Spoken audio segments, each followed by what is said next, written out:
कल्पना कीजिए एक 102 साल के व्यक्ति के। सुबह के 5 बजे हैं। वो व्यक्ति अपने बिस्तर से उठता है, लेकिन उसके चेहरे पर कोई थकान या चिड़चिड़ाहट नहीं है। जो कि आज के समय में बहुत अजीब बात है। बिल्कुल। वो पूरी ऊर्जा के साथ अपने एक छोटे से बगीचे में जाता है, मिट्टी को अपने हाथों से महसूस करता है और पौधों को पानी देता है। क्या बात है। फिर वो अपने पुराने दोस्तों के साथ बैठकर चाय पीता है, खूब हंसता है और शाम को बिना किसी बीमारी या कमजोरी के एक नया वाद्य यंत्र, कोई नया म्यूजिकल इंस्ट्रूमेंट सीखने बैठ जाता है। मतलब सुनने में तो ये बिल्कुल किसी फिल्मी दृश्य जैसा लग रहा है ना? लेकिन ये कोई फिल्मी दृश्य नहीं है और न ही कोई कोरी कल्पना है। ये असल में जापान के एक द्वीप ओकिनावा की बिल्कुल सच्ची तस्वीर है। हाँ, ओकिनावा के लोग असल में ऐसी ही जिंदगी जीते हैं। तो स्वागत है आज की इस गहन चर्चा में। आज हम हेक्टर गार्सिया और फ्रांसिस्को मिरालीज की बेहद मशहूर किताब Ikigai the Japanese secret to a long and happy life के पन्नों से होते हुए एक बहुत ही गहरी यात्रा पे निकलने वाले हैं। और ये सफर बहुत ही दिलचस्प होने वाला है। बिल्कुल। और इस सफर में हमारे साथ आरव नाम के एक आम युवा की कहानी भी होगी, जिसने इन जापानी रहस्यों को अपनी एकदम अस्त व्यस्त जिंदगी में उतारा। तो हमारा मिशन आज बहुत साफ है। हम ये समझना चाहते हैं कि कैसे सूचनाओं और तनाव के बोझ तले दबी इस आधुनिक दुनिया में कोई भी इंसान ओकिनावा के लोगों की तरह अपने जीवन का असली उद्देश्य खोज सकता है और एक लंबी खुशहाल जिंदगी जी सकता है। मेरा मानना है कि ये विषय आज के समय में सच में एक संजीवनी की तरह है, क्योंकि अगर हम अपने चारों तरफ देखें तो लोग भाग तो रहे हैं, लेकिन किसी को ये नहीं पता कि वो जा कहाँ रहे। सही कहा। इन बहुत अच्छे हैं। तो फिर क्या रहस्य है? वे इतना लंबा और स्वस्थ जीवन इसलिए जीते हैं क्योंकि उनके पास हर सुबह अपनी आंखें खोलने की एक बहुत ही स्पष्ट और मजबूत वजह होती है। ठीक है, तो चलिए इसे थोड़ा विस्तार से समझते हैं। ये वजह खोजना सुनने में तो बहुत दार्शनिक लगता है। शुरुआत में जो हमारी कहानी का पात्र है ना, आरव। हाँ, आरव। उसकी हालत भी हम में से बहुत से लोगों जैसी ही थी। वो पूरी तरह से दिशाहीन था। उसे लगता था जैसे वो एक बिना रिमोट का पंखा है। मतलब चल तो रहा है, शोर भी कर रहा है, लेकिन हवा कहाँ जा रही है कुछ पता नहीं। सुबह उठना उसे ऐसा लगता था जैसे जिंदगी ने उसे जबरदस्ती कंधों पर उठा रखा है और वो बस किसी तरह दिन काट रहा है। ये बहुत ही आम बात है आजकल। हाँ, तो इस तरह के खालीपन से बाहर कैसे निकला जाए? जापानी संस्कृति में ना इस खालीपन का एक बहुत ही सटीक और व्यावहारिक इलाज है, जिसे वे इकिगाई कहते हैं। इकिगाई? हाँ, अगर हम इस शब्द को तोड़ें तो इकी का मतलब है जिंदगी और गाई का मतलब है मूल्य या वजह, यानी सुबह उठने की वजह। सुबह उठने की वजह, ये बहुत खूबसूरत है ना? लेकिन ये सिर्फ कोई मोटिवेशनल विचार नहीं है, बल्कि ये एक बहुत ही स्पष्ट फ्रेमवर्क है। किताब इसे एक वेन डायग्राम के जरिए समझाती है, जिसमें 4 अहम सवाल एक दूसरे को काटते हैं। अच्छा, वो 4 सवाल कौन से? इंसान को बस इन 4 सवालों के जवाब तलाशने होते हैं। पहला, इंसान को क्या करना सबसे ज्यादा पसंद है? ठीक है, हमारी पसंद। दूसरा, वो किस काम में स्वाभाविक रूप से अच्छा है, यानी उसका टैलेंट क्या है? टैलेंट या स्किल। तीसरा, दुनिया को किस चीज की जरूरत है? और चौथा, ऐसा कौन से काम है जिसके लिए उसे पैसे मिल सकते हैं? जहाँ ये चारों गोले एक साथ मिलते हैं ना, वही इकिगाई है। अरे वाह, इसे समझने के लिए मेरे दिमाग में एक बहुत ही रोचक एनालॉजी आ रही है। बताइए। अपना इकिगाई खोजना असल में एक पुराने रेडियो को ट्यून करने जैसा है। दिलचस्प है। हमारे पास ये 4 अलग अलग नॉब्स हैं: जुनून, कौशल, दुनिया की जरूरत और कमाई। बिल्कुल। अगर कोई सिर्फ अपनी पसंद का काम कर रहा है लेकिन पैसे नहीं कमा पा रहा, तो वो रेडियो पर सिर्फ स्टैटिक या शोर ही सुनेगा, क्योंकि जीवन में हमेशा एक आर्थिक तनाव रहेगा। सही बात है। हमें इन चारों नॉब्स को बहुत ही धैर्य के साथ तब तक घुमाना पड़ता है जब तक कि वो शोर पूरी तरह खत्म न हो जाए और जीवन का एक साफ सुरीला संगीत न बजने लगे। ये बहुत ही शानदार तुलना है। और यहाँ जो बात सबसे हैरान करने वाली है वो ये है कि जब ये रेडियो सही स्टेशन पर ट्यून हो जाता है ना, तो इंसान के शरीर और दिमाग में एक बायोलॉजिकल बदलाव आता है। सच में? मतलब शारीरिक बदलाव। जी हाँ। इकिगाई का सीधा असर इंसान के जीवित रहने की इच्छा और उसकी इम्यूनिटी यानी प्रतिरोधक क्षमता पर पड़ता है।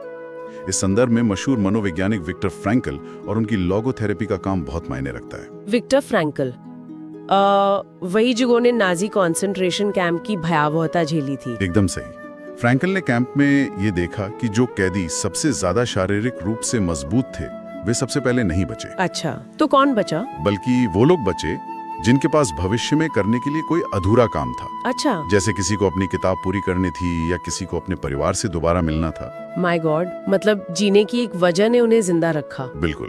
फ्रैंकल का मानना था कि इंसान की सबसे गहरी प्रेरणा सिर्फ जिंदा रहना या सुख पाना नहीं है, बल्कि अपने जीवन का मकसद खोजना है। जब जीवन का कोई अर्थ होता है तो इंसान का दिमाग शरीर को जिंदा रखने के लिए हर संभव रासायनिक बदलाव करता है। आरव की कहानी में भी तो यही होता है ना? हाँ, बिल्कुल यही होता है। जब आरव अपने भीतर झांकता है तो उसे एहसास होता है कि उसे लोगों को चीजें समझाना पढ़ाना पसंद है। वो इसमें अच्छा भी है, आसपास के बच्चों को एक अच्छे शिक्षक की जरूरत भी है और इसके लिए उसे ट्यूशन फीस भी मिल सकती है। मतलब उसके चारों नॉब सेट हो गए। हाँ, जैसे ही आरव को ये ट्यूनिंग मिलती है, उसका पूरा नजरिया बदल जाता है। वो एक बहुत ही गहरी बात महसूस करता है कि पहले जिंदगी उसे घसीट रही थी, लेकिन अपना इकिगाई मिलने के बाद उसे लगने लगा कि वो खुद जिंदगी को खींच रहा है। बहुत गहरी बात है ये घसीटने से खींचने तक का जो सफर है ना, वही असल में इकिगाई है। ये एक निष्क्रिय यात्री से हटाकर इंसान को अपनी जिंदगी की गाड़ी का ड्राइवर बना देता है। ये सच में एक बहुत ही शक्तिशाली विचार है, लेकिन यहाँ बात सच में बहुत दिलचस्प हो जाती है। कैसे? मान लेते हैं कि किसी को अपना इकिगाई मिल गया, एक बड़ा मकसद मिल गया जिसने उसे सुबह बिस्तर से एक ऊर्जा के साथ उठा दिया। ठीक है, लेकिन दिन में तो 24 घंटे होते हैं ना। इकिगाई का काम तो कुछ ही घंटों का हो सकता है। सुबह उठने के बाद बाकी के घंटों को कैसे जिया जाए? बहुत सही सवाल है। आरव की कहानी में एक मोड़ आता है जहाँ वो सिर्फ ट्यूशन नहीं पढ़ा रहा होता। वो एक शाम अपने खाली कमरे में झाड़ू लगा रहा होता है, मेजें साफ कर रहा होता है और अचानक वो एक अजीब सी शांति महसूस करता है। उसका पूरा ध्यान सिर्फ झाड़ू की आवाज और खिड़की से आती हवा पर होता है। इसे मनोवैज्ञानिक भाषा में फ्लो कहा जाता है। फ्लो? हाँ, आरव सिर्फ झाड़ू ही नहीं लगा रहा था, वो चाय बनाते वक्त पानी के उबलने की आवाज, चाय पत्ती की खुशबू, यहाँ तक कि बगीचे में पौधों को पानी देते वक्त मिट्टी की महक में भी पूरी तरह से खो जाने लगा था। वो हर छोटे और साधारण काम को एक गहरे अनुभव की तरह जीने लगा था। एक मिनट रुकिए, मुझे यहाँ थोड़ी उलझन हो रही है और शायद सुनने वालों को भी हो। बताइए, क्या उलझन है? अगर हम तार्किक रूप से सोचें तो क्या झाड़ू लगाना, कमरे की सफाई करना या सब्जी काटना, क्या ये सच में इतने आनंददायक काम हो सकते हैं? जाहिर सी बात है, किसी को भी ऐसा ही लगेगा। मतलब क्या इन उबाऊ और थका देने वाले कामों को फ्लो का नाम देना सिर्फ साधारण मजदूरी या बोरिंग कामों को रोमांटिक बनाने का तरीका नहीं है? क्या हम खुद को ये धोखा नहीं दे रहे कि बर्तन मांजना भी एक आध्यात्मिक अनुभव है? ईमानदारी से कहूँ तो पहली बार में ये किसी को भी सिर्फ एक धोखा या मन बहलाने का तरीका लग सकता है। ऐसा लगता है जैसे हम किसी को सफाई करने के लिए बेवकूफ बना रहे हैं। वही तो। लेकिन अगर हम न्यूरोलॉजी और मनोविज्ञान के नजरिए से देखें तो ये चीजों को रोमांटिक बनाना बिल्कुल नहीं है। अच्छा। मशहूर मनोवैज्ञानिक मिहाली चिक्सिंटमिहाली ने इस फ्लो स्टेट पर जो शोध किया है वो सच में हमारी आंखें खोलने वाला है। तो दिमाग के अंदर असल में क्या चल रहा होता है इस दौरान? फ्लो का मतलब ये नहीं है कि काम अपने आप में बहुत जादुई है। फ्लो का असली मतलब है इंसान के ध्यान की गुणवत्ता, यानी क्वालिटी ऑफ अटेंशन। ध्यान की गुणवत्ता? हाँ, आज की आधुनिक दुनिया में हम क्या करते हैं? हम एक हाथ से चाय बना रहे होते हैं और दूसरे हाथ से सोशल मीडिया पर डूम स्क्रॉलिंग कर रहे होते हैं। बिल्कुल, ये तो हर घर की कहानी है। हमारा दिमाग अतीत के पछतावे और भविष्य के चिंता के बीच झूल रहा होता है। इससे हमारे दिमाग का डोपामाइन सिस्टम बहुत थक जाता है। Dopamine burnout. सही कहा। लेकिन जब आरव चाय बना रहा होता है और उसका ध्यान सिर्फ पानी की आवाज पर होता है तो उस पल के लिए अतीत और भविष्य मिट जाते हैं। यानी बात काम की नहीं है, उस काम को करने वाले के मन की स्थिति की है। क्या ये एक तरह का मेडिटेशन है? एकदम सही। जब आपका ध्यान पूरी तरह वर्तमान में मौजूद होता है तो दिमाग को कोई फैसला नहीं लेना पड़ता, कोई चिंता नहीं करनी पड़ती। इस स्थिति में मन का सारा तनाव गायब हो जाता है। ये हमें सिखाता है कि खुशी बड़ी बड़ी उपलब्धियों या प्रमोशन में नहीं छिपी होती। खुशी हमारा ध्यान केंद्रित करने की क्षमता में है। वाव। उबाऊ कामों में पूरी तरह से उपस्थित रहना असल में हमारे थके हुए दिमाग को रीसेट करता है। ये तो कमाल का नजरिया है। मतलब एक इकिगाई जो हमें एक बड़ा मकसद देता है और फ्लो जो हमारे हर छोटे पल और उबाऊ काम को सुकून में बदल देता है। बिल्कुल। लेकिन एक शांत मन और एक बड़े मकसद को 100 सालों तक जीवंत बनाए रखने के लिए एक मजबूत शरीर की भी जरूरत होती है। 100%। शरीर का स्वस्थ होना सबसे जरूरी है। दिमाग तो ठीक हो गया, लेकिन इस शरीर रूपी मशीन का क्या? आरव को भी महसूस हुआ था कि उसका शरीर अब पहले जैसा फुर्तीला नहीं रहा। और ओकिनावा के लोग तो 100 साल की उम्र में भी खेतों में काम करते हैं। हाँ, वो भी बिना थके। तो वे अपने शरीर का ऐसा क्या ख्याल रखते हैं जो हम नहीं रख पाते? ओकिनावा के लोगों के स्वास्थ्य रहस्य इतने सरल है कि हम आधुनिक दुनिया के लोग उन्हें सुनकर सच में हैरान रह जाएंगे। उनके पास आहार और व्यायाम का एक बहुत ही अलग नजरिया है। कैसा नजरिया? आहार की बात करें तो उनका एक बहुत ही प्रसिद्ध नियम है जिसे वे हाराहाची बु कहते हैं। हाराहाची बुकु, इसका क्या मतलब है? इसका शाब्दिक अर्थ है पेट को सिर्फ 80% तक ही भरना।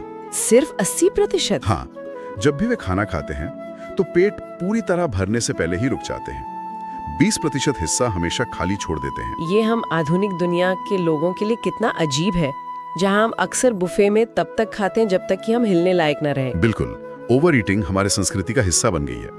तो 20% भूखा रहने के पीछे विज्ञान क्या है? इसके पीछे एक बहुत ही गहरा बायोलॉजिकल साइंस है। जब हम अपनी क्षमता से थोड़ा कम खाते हैं तो हमारे शरीर को खाना पचाने के लिए कम ऊर्जा खर्च करनी पड़ती है। खाना पचाना इंसान के शरीर के लिए सबसे ज्यादा ऊर्जा चूसने वाले कामों में से एक है। जब हम पेट को ठूस-ठूस कर भरते हैं तो शरीर भयंकर सेल्यूलर स्ट्रेस में आ जाता है। बाप रे। वही, कम खाने से सेल्यूलर ऑक्सीडेशन कम होता है। शरीर अपनी बची हुई ऊर्जा का इस्तेमाल पुरानी कोशिकाओं की मरम्मत में करता है, जो असल में उम्र बढ़ने की प्रक्रिया को धीमा करता है। तो मतलब कम खाकर वो अपने शरीर को खुद की मरम्मत करने का समय देते हैं। बहुत ही लॉजिकल है। बिल्कुल। और व्यायाम का क्या? मुझे यकीन है कि 100 साल के बुजुर्ग भारी भरकम वजन उठाने किसी आधुनिक जिम में नहीं जाते होंगे। बिल्कुल नहीं। भारी जिम और पसीना बहाने वाली कसरत की बजाय वो रेडियो तैसो करते हैं। रेडियो तैसो? ये एक जापानी व्यायाम दिनचर्या है जिसे रेडियो पर प्रसारित किया जाता है। हर सुबह सिर्फ 5 से 10 मिनट का हल्का व्यायाम, शरीर को स्ट्रेच करना, हाथ पैर हिलाना, बस इतना ही। बस 5 मिनट का हल्का स्ट्रेच? क्या ये लंबी उम्र के लिए काफी है? यही तो रहस्य है। शरीर एक मशीन की तरह है, अगर आप इसे बिल्कुल नहीं चलाएंगे तो इसमें जंग लग जाएगा। जो कि आज हमारी डेस्क जॉब वाली जीवन शैली कर ही रही है। सही कहा। और अगर आप इसे बहुत ज्यादा और भारी क्षमता पर चलाएंगे, जैसे कि भारी वजन उठाना, तो इसके पुर्जे यानी हमारे जॉइंट्स जल्दी टूट जाएंगे। तो दोनों ही अति बुरी है। बिल्कुल। ओकिनावा के लोग हल्का लेकिन निरंतर व्यायाम करते हैं। कंसिस्टेंसी बहुत जरूरी है। ये उनके लिम्फेटिक सिस्टम को चालू रखता है बिना शरीर को तोड़े।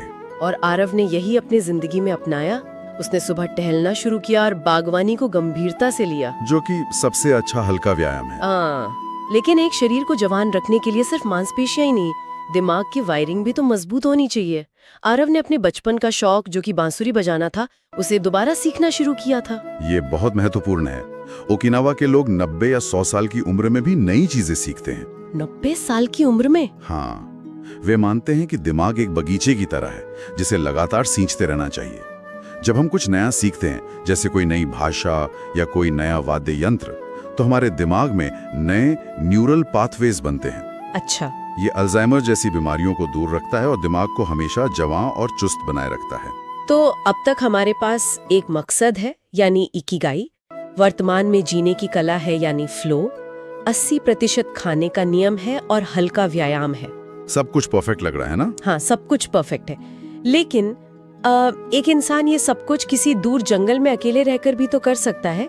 क्या वो 100 साल तक खुश रह पाएगा? ये एक बहुत ही जरूरी सवाल है। क्योंकि आरव सब कुछ सही करने के बावजूद अपने भीतर एक अजीब सा अकेलापन, एक खालीपन महसूस कर रहा था। कुछ तो ऐसा था जो अभी भी छूट रहा था। और वो छूटने वाली चीज सबसे अहम थी। इंसान कोई अकेला जीव नहीं है। हम तार्किक रूप से खुद को समझा सकते हैं कि हमें किसी की जरूरत नहीं है, लेकिन हमारी जो बायोलॉजी है वो सामाजिक जुड़ाव के बिना काम नहीं कर सकती। तो ओकिनावा के लोग इस अकेलेपन से कैसे निपटते हैं? उनकी संस्कृति में एक बहुत ही खूबसूरत और गहरी परंपरा है जिसे वो मोआई कहते हैं। मोआई? जब आरव को इसके बारे में पता चला तो ये उसके जीवन का आखिरी और सबसे अहम टुकड़ा साबित हुआ। मोआई असल में 5 या 6 दोस्तों का एक ऐसा समूह होता है जो बचपन से लेकर जीवन के आखिरी दिन तक एक दूसरे के साथ रहते हैं। क्या बात है, जीवन भर का साथ? हाँ, ये सिर्फ चाय पीने वाला दोस्त नहीं होते। ये वो लोग होते हैं जो एक दूसरे का दुख बांटते हैं, जरूरत पड़ने पर आर्थिक मदद करते हैं और खुशियों को दोगुना करते हैं। अगर मैं इसके बारे में सोचूं तो आज के समय में बिना किसी मुआई या समुदाय के जीना एक स्मार्टफोन की तरह है। स्मार्टफोन की तरह? वो कैसे? मतलब कल्पना कीजिए एक ऐसे स्मार्टफोन की जो लगातार वाईफाई नेटवर्क तलाश रहा है, लेकिन उसे कोई नेटवर्क नहीं मिल रहा। फिर क्या होगा? ये लगातार सिग्नल खोजने की प्रक्रिया बैटरी को बहुत तेजी से खत्म कर देती है। अरे वाह, ये एक बहुत ही बेहतरीन उदाहरण है ना? जब किसी इंसान के पास कोई समुदाय नहीं होता तो उसका दिमाग अवचेतन रूप से हमेशा खुद को खतरे में महसूस करता है। उसका शरीर लगातार कॉर्टिसोल नाम का स्ट्रेस हार्मोन छोड़ता रहता है। तो शरीर हर वक्त अलर्ट मोड पर रहता है। बिल्कुल, ये वही स्मार्टफोन की बैटरी ड्रेन होने जैसा है, जो सीधे इंसान के इम्यून सिस्टम को कमजोर करता है। और जब इंसान एक मजबूत मुआई का हिस्सा होता है तो क्या होता है? तब शरीर ऑक्सीटोसिन रिलीज करता है, जिसे हम लव हार्मोन भी कहते हैं। जब कोई इंसान ये जानता है कि बुरे वक्त में उसे थामने के लिए 4 लोग मौजूद हैं, तो ये एहसास एक इमोशनल इंश्योरेंस पॉलिसी की तरह काम करता है। इमोशनल इंश्योरेंस पॉलिसी, ये शब्द मुझे बहुत पसंद आया। ये सुरक्षा की भावना तनाव को जड़ से खत्म कर देती है, और यही उनकी लंबी उम्र का सबसे बड़ा राज है। आरव में भी यही किया। हाँ, उसने अपने आसपास के लोगों, ट्यूशन के बच्चों के माता पिता और अपने कुछ पुराने दोस्तों के साथ मिलकर अपना खुद का एक समुदाय बनाया। और उसकी जिंदगी पूरी तरह बदल गई। तो इस सब का असल में क्या मतलब है? अगर हम इन सारी बातों को समेटें तो हमारे सामने जीवन जीने की एक पूरी कला उभर कर आती है। बिल्कुल। हमेशा सक्रिय रहना, कभी रिटायर न होना, हर काम को धीमी गति से बिना जल्दबाजी के करना, हारा हाचीबू यानी सिर्फ 80% पेट भर कर खाना, मुआए जैसे अच्छे दोस्तों और समुदाय से घिरे रहना, हर सुबह रेडियो 300 दरसा हल्का व्यायाम करना, मुस्कुराना, प्रकृति से जुड़े रहना, अतीत या भविष्य की बजाय वर्तमान में यानी फ्लो में जीना, और सबसे अहम, अपने इकिगाई को खोजना और उसे हर दिन जीना। बिल्कुल सही। आज के इस युग में जहां हर इंसान इंफॉर्मेशन ओवरलोड का शिकार है, ये सारी बातें किसी दवा से कम नहीं है। एकदम सही कहा आपने। हम एक ऐसी संस्कृति में जी रहे हैं जो हसल को पूजती है, जहां दिन रात काम करने और तनाव में रहने को सफलता का मेडल माना जाता है। ओकिनावा की ये सरल रहस्य हमें सिखाते हैं कि कम संसाधनों में, कम गति में, लेकिन बहुत ही गहरी संतुष्टि के साथ कैसे जिया जाए। ये भागदौड़ भरी इस जिंदगी में एक ठहराव खोजने का विज्ञान है। ये हमें वापस उसी 102 साल के व्यक्ति की छवि पर ले जाता है जिससे हमने शुरुआत की थी। हाँ। वो व्यक्ति किसी मल्टीनेशनल कंपनी का सीईओ नहीं है, नहीं वो बहुत सारा पैसा कमा रहा है, लेकिन वो उस मिट्टी से, उस चाय की प्याली से और अपने दोस्तों की हंसी से वो खुशी पा रहा है जिसे हम शायद पूरी उम्र दौड़कर भी नहीं पा पाते। क्योंकि जीवन को बस किसी तरह काटना नहीं है, जीवन के हर छोटे पल को महसूस करना है। इस पूरी चर्चा ने मुझे एक बहुत ही अलग नजरिए से सोचने पर मजबूर कर दिया है। सच में ये बहुत ही गहरी बातें हैं। और मैं चाहती हूँ कि इस गहन चर्चा को खत्म करते हुए सुनने वाले भी इस एक विचार पर जरूर गौर करें। कौन सा विचार? आज के हमारी इस आधुनिक दुनिया में खासकर युवाओं के बीच एक बहुत बड़ा सपना होता है जिसे अक्सर अर्ली रिटायरमेंट या जल्दी संन्यास लेना कहा जाता है। हाँ, fire movement, financial independence, retire early, ये तो आजकल हर किसी का सपना है। बिल्कुल, यानी किसी तरह 40 की उम्र तक बहुत सारा पैसा कमा लिया जाए और फिर काम करना बिल्कुल बंद कर दिया जाए ताकि आराम की जिंदगी जी जा सके।